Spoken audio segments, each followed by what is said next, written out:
Oi, gente! Vamos lá, dando continuidade à reflexão que a gente vem fazendo sobre a obra A Interpretação dos Sonhos, que é uma obra importante do Freud, né? E uma obra muito marcante.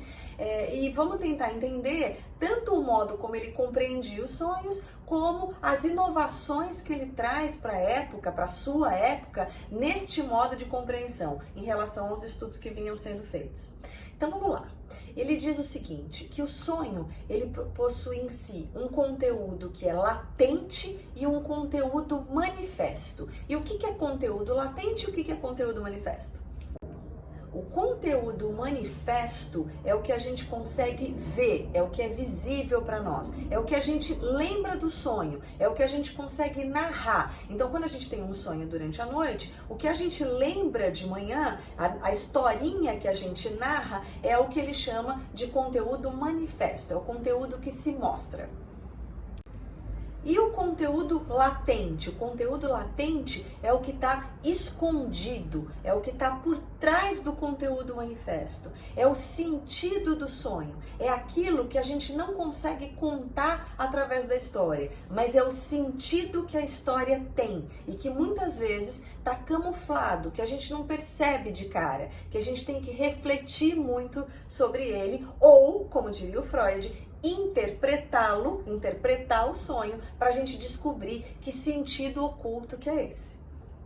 E por que existe esse sentido que a gente não sabe, que é oculto, que é camuflado? O que faz com que ele exista e por que ele existe? Ele existe por conta da censura. A censura é um mecanismo de defesa, é um mecanismo que inconscientemente a gente produz para não entrar em contato com conteúdos que de alguma forma a gente não quer saber sobre a gente, ou que de alguma forma vai fazer com que a gente se sinta envergonhado, que de alguma forma vai fazer com que a gente sofra. Então a gente produz a censura para nos defendermos de nós mesmos. E aí, o que o Freud está dizendo aqui? Ele está dizendo, o sonho, ele contém em si conteúdos que são inconscientes, que são censurados e são censurados para que a gente muitas vezes não entre em contato com eles, para que a gente não saiba o que de fato a gente está sentindo ou desejando.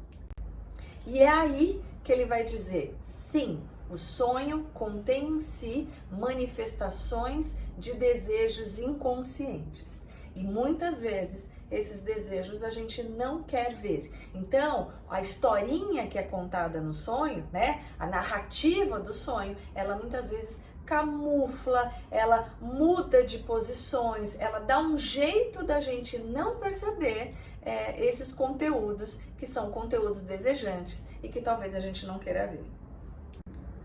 O que eu acho muito instigante e inovador no modo como o Freud pensa sobre os sonhos, né, é que ele diz, o sonho é algo que nos parece muito estranho, ao mesmo tempo que ele é produzido por nós, ele vem de nós, é algo que não nos parece familiar num primeiro momento, né, justamente porque ele é camuflado, ele aparece de uma forma enigmática pra gente mesmo, é algo que a gente tem que desvendar, que enigma que é esse, mas ele tem uma função muito importante, que é a de trazer uma mensagem da gente pra gente mesmo, né? Que ele diz, é um desejo, no geral, é um desejo inconsciente.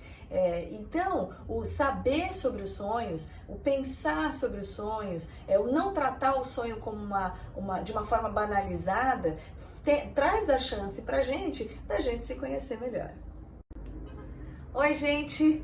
Vamos lá, dando continuidade à reflexão que a gente vem fazendo sobre a obra A Interpretação dos Sonhos, que é uma obra importante do Freud, né? E uma obra muito marcante.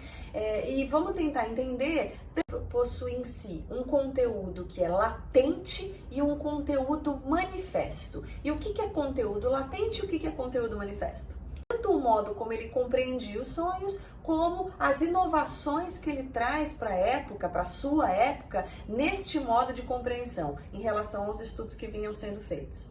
Então vamos lá. Ele diz o seguinte, que o sonho, ele